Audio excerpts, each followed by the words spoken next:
video shows how two Rulmeca motorized pulleys in a dual drive configuration solve the problems of inadequate installed power and belt bounce at a cement plant in the United States.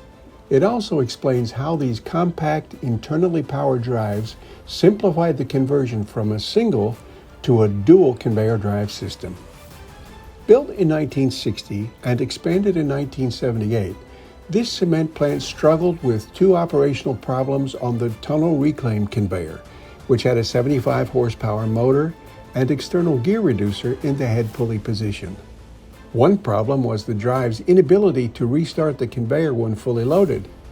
The other problem was a severe 4-foot vertical belt bounce in the concave section during startup when the conveyor was empty.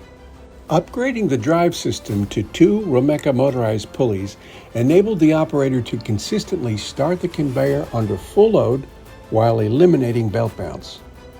One 50 horsepower drive was installed at the conveyor head, and another 50 horsepower drive was installed in the conveyor tail in the reclaim tunnel, 138 feet below and 550 feet away from the head pulley.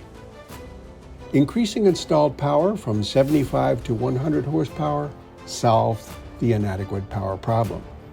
Switching from a single to a dual drive system eliminated belt bounce because total belt tension was reduced and effective belt tension was spread evenly between the head and tail pulleys.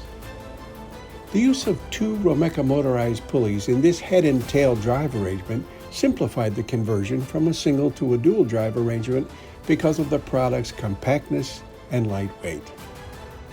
We hope you found this short tutorial useful. For more conveyor design and maintenance tips, go to rulmecacorp.com or subscribe to our YouTube channel.